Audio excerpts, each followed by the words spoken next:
squad! How are you doing?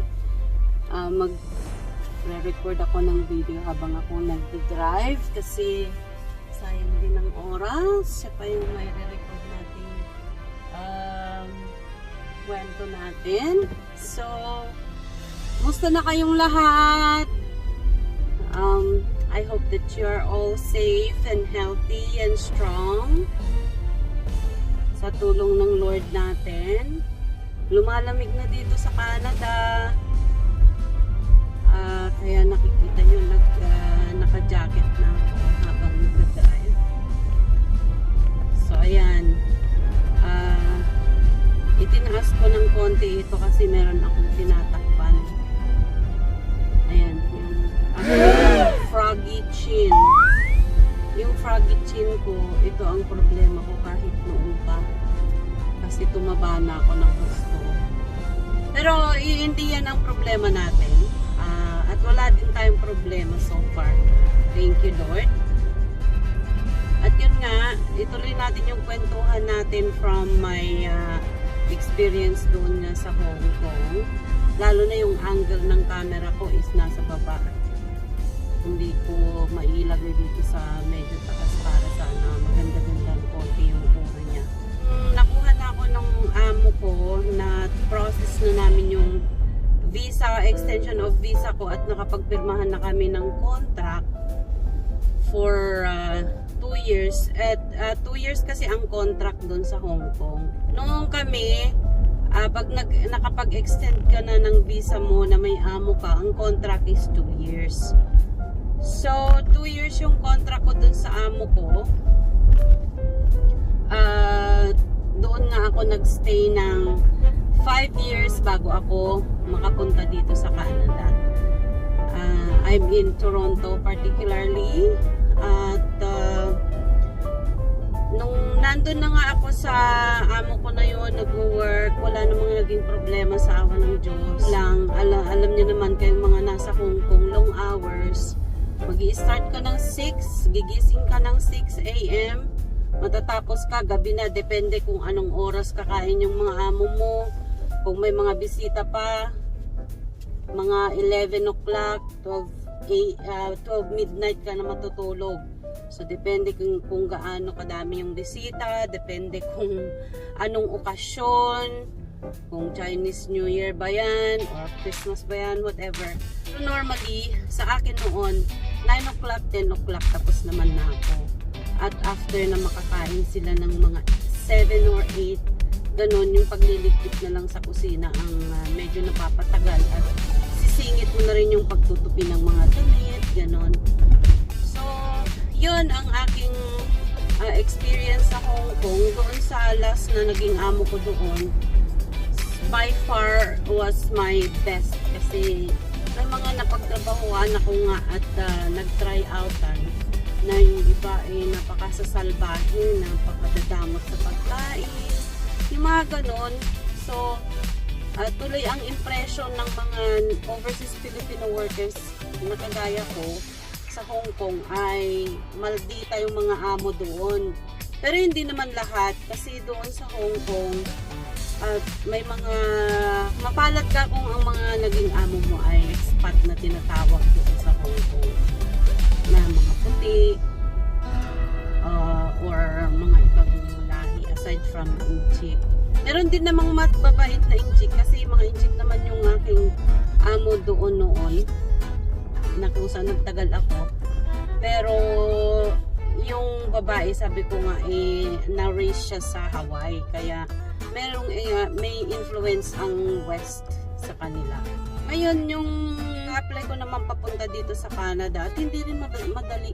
Mahirap ang trabaho dun sa Hong Kong. Paglinisin ka ng yun nga ang unang amo ko, 45th floor yun nasa 45 floor kami, palapag 45 palapag kami. Maglilinis ako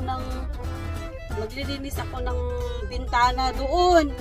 Wala pang rehas yung mga bintana doon. Lalabas ka talaga para maabot mo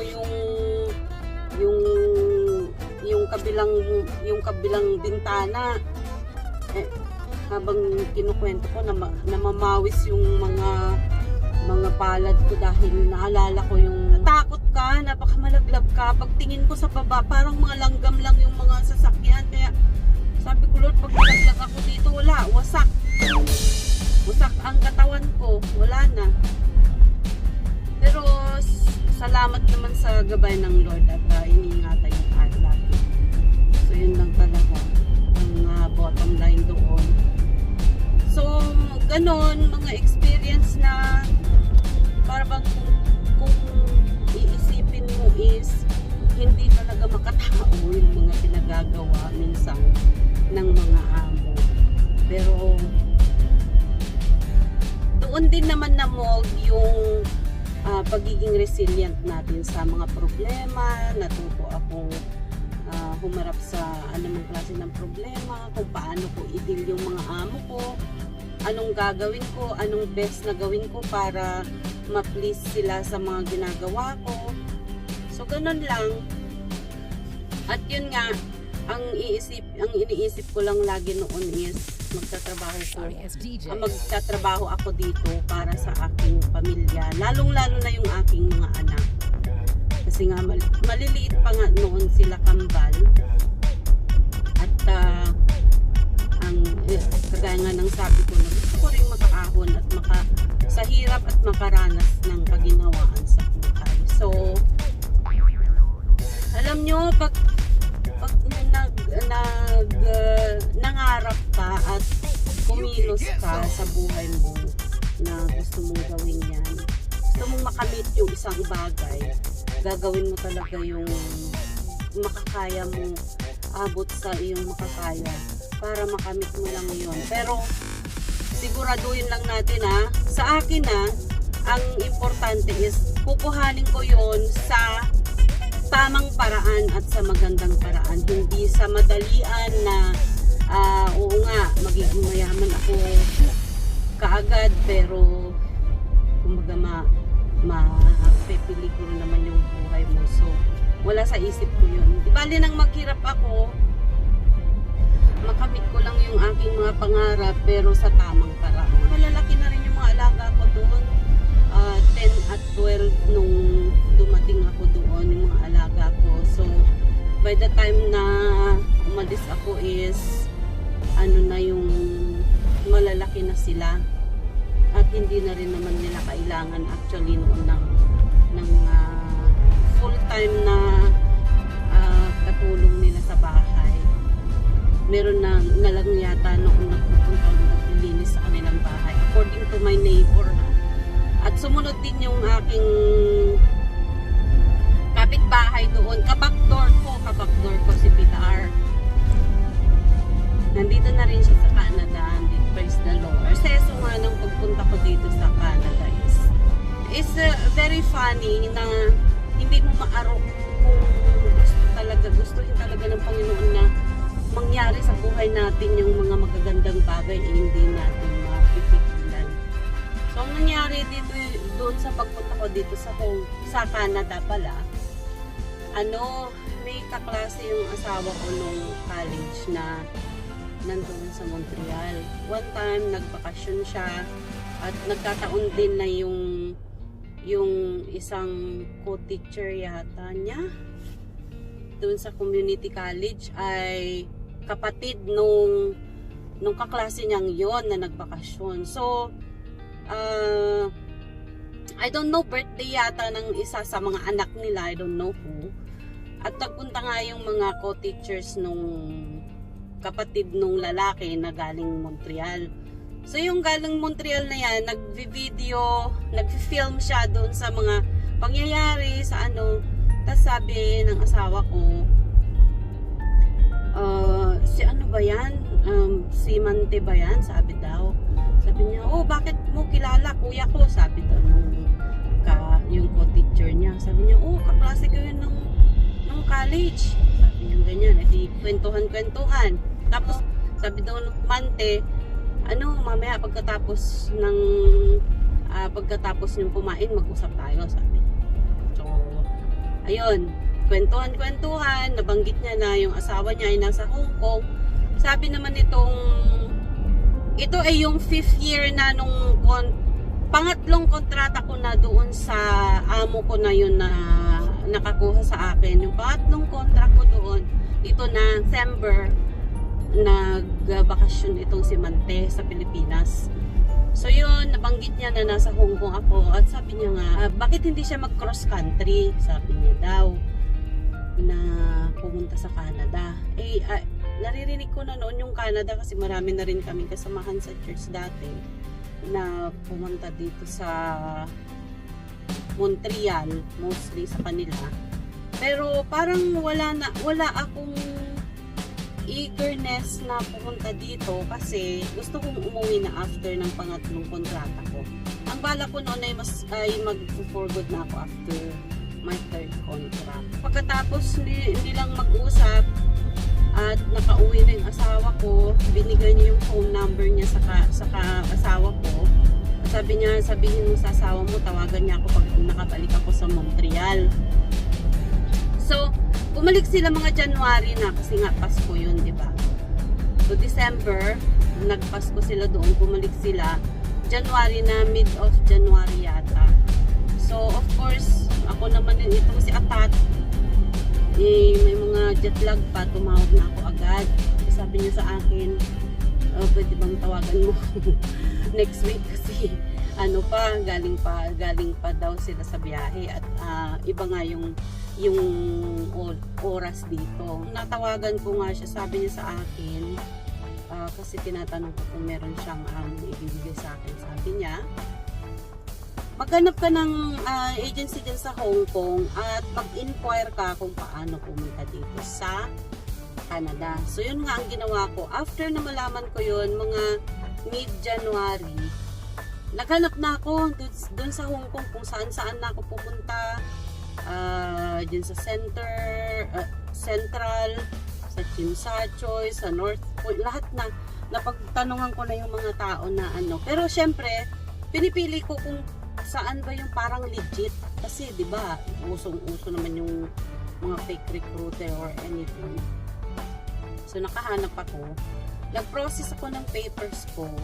Mga na kasi syempre magsisecure pa ako ng mga kakailanganin. Pinasecure ko pa sa asawa ko yung mga galing sa Pilipinas na galing sa NSO, yung sa Ministry of Education, sa DEX na mga transcript, whatever, lahat na yung mga requirements na papunta dito. So after na nakuha ko yon, March na siguro na na-provide ng asawa ko yung mga requirements.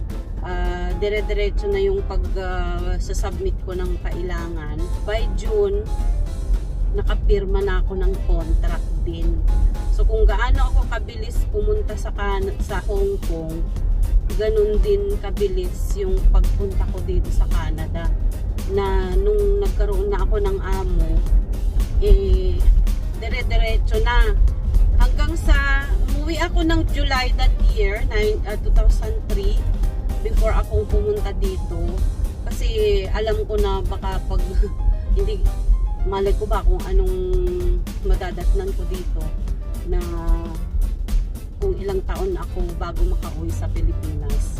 Right? So, umuwi ako, nag-vacation ako ng July that year, 2003, nung dumating ako dito sa Canada. Umuwi ako ng July. By August na nakabalik ako, meron na akong visa. Pinapapunta na ako sa immigration ng Canada para tatakan nila yung aking passport for visa, tsaka yung work permit. Siyempre, alam naman nung amo ko na nag-a-apply ako, pero parang nung time na napapunta ako dito, parang natatakot na ako. Sabi ko, ano kaya magiging buhay ko doon? Wala akong kakilala actually that time. Wala akong kakilala. Wala akong kilalang alam ko na nandito sa Toronto. Pero ang dami pala naming mga kamag-anak dito na hindi ko alam na nandito pala sila sa Toronto. Submit ako ng passport dun sa immigration at dun nga tinatakan nila yung passport ko, and they said I have to leave by October 13. So, October 13 akong dumating dito sa Canada. Sinabi ko yon sa amo ko 2 weeks before kasi nga, di ba, kailangan mag-notice ka 2 weeks before na umalis ka sa kanila. Ang nangyari naman, pinababa niya ako agad. Pinaalis niya ako agad. Hindi niya hinintay yung 2 weeks. Sabi ko, oh my gosh, saan kaya ako pupunta nito? Nagkataon din that time, yung kapatid ko nawalan din ng trabaho. Buti na lang yung group namin ng Shalom International Catholic Charismatic Group din sa Hongkong. Meron kaming inuupahan noon na isang kwarto na doon nilalagay yung mga gamit, lahat. At doon din nag-i-stay yung mga kagaya namin na nawalan ng trabaho, kung ano man na kailangan nilang may kwartong matitirhan. So yun, doon ako nag-stay ng 2 weeks before ako umalis papuntang Canada. So diba, hirap pero masaya. Alam mo yun, ako yung tao na I find positive things in negative situations. So yun lang ang I hope na na magawa din ng ibang tao na hindi lang nakatuon doon sa negative aspect ng nangyayari, kundi we have to look ahead kung ano ba talaga ang purpose ni Lord, kung bakit niya hinayaan na mangyari yun sa atin. Patuloy lang ang laban. At nung excited na ako na pumunta dito sa Canada, at the same time natatakot din ako, kagaya nga ng sabi ko, kasi wala akong kaalam-alam. Parang sa isip ko lang, parang joke lang na sasabihin kung pupunta ako sa Canada. Nakapunta nga ako sa Canada. Deep down inside me, yung puso ko gusto nang umuwi ng Pilipinas. Kasi nga, unang-una gusto ko ako yung magpalaki na sa mga anak ko. Anyway, yung asawa ko naman may magandang trabaho na, nasa government na siya that time. Pero I don't know, talagang God's plan always prevails. Kailangan lang natin mag-yield sa kanyang kalooban, kasi nga hindi kumbaga hindi niya hahayaan yung mga pangyayaring ganun kung hindi ka niya tutulungan. So nung nakarating na ako dito sa Canada, ibang storya na naman, kasi nga ay nako, kaya sabi ko nung dumating ako dito, parang prepare ako ni Lord na maging matatag sa anumang klase ng problema at trials. Kasi nung dumating ako dito sa Canada, kung gaano yung hirap ko nung first 3 weeks ko doon sa Hongkong, parang na-mirror siya, parang history repeated itself, na yung hirap ko doon mas grabe dito, kasi dito may winter season. Nangyari yon winter time, January. So winter time, naghahanap na naman ako ng amo. Pero next na natin yun, next kwentuhan na ulit natin yun, part 4 na yun, kasi ito part 3. Kaya itutuloy natin sa next na kwentuhan natin, at ikwento ko sa inyo yung hirap ko sa unang 3 months ko dito sa Canada naman. Yung mga unang months ko dito sa Canada, kung doon sa Hong Kong hirap ako sa first 3 weeks, at hanggang makakuha ako ng amo ko. It's almost parang ganun din, na almost 3 months din ang process, pagpo-process bago ko nakita yung aking amo na pinagstayan ko ng matagal. Ganun din ang nangyari dito sa Hong Kong. So like I said, history repeated itself. Kaya ganyan lang talaga ang buhay. Ganyan lang talaga ang buhay. Habang may buhay, may pag-asa. Habang humihinga tayo, patuloy tayong lalaban. Lalaban tayo at lalaban sa mga dagit ng buhay. At ang sabi nga nila, boring ang buhay kung walang mga pagsubok or trials na kinakaharap natin. So, again, Windy Squad, Patuloy tayong magpakarami. I-share ninyo, i-like ninyo itong mga videos ko at panoorin nyo lahat yung mga previous kong videos para maging masaya. Para masaya. At sabi ko nga, pag nakarating tayo sa 1,000 subscribers, magpapamigay ako ng regalo. Magpaparaffle ako. So, make sure na mag-subscribe kayo, panoorin niyo yung mga videos ko, i-share niyo sa mga friends niyo, at mag-comment din kayo below ha, kung anong gusto nyong tanungin sa akin, kung anong gusto nyong gawin ko. Make sure lang na sabi ko nga, na yung kaya kong gawin ha, hindi yung mga daredevil, hindi ako daredevil, hindi ako, I'm afraid of things that are, you know, katakot-takot. So, yung mga ano lang, mga make sense lang na katanungan, or yung lutuin mo nga ito, or ikwento mo nga kung paano yung ganito. Ganon ang gusto kong i-comment din ninyo. Mag-comment din kayo, please. Babasahin ko, and then it's a shout out ko rin kayo pagdating ng time na marami na tayong mga comments at na-share nyo na sa mga kamag-anak nyo, mga kaibigan ninyo, at mga kakilala yung mga videos ko. At may mga matutunan tayo sa lahat ng mga sinasabi ko. And I'm hoping na whatever I'm saying is making sense to you all viewers, mga Queen Bee Squad ko. Okay? So remember to stay safe, stay healthy, and remember that God loves us all. God bless you. Bye. Bye guys. Hindi pa ako nakakarating sa bahay. Medyo malayo-layo kasi sa Scarborough.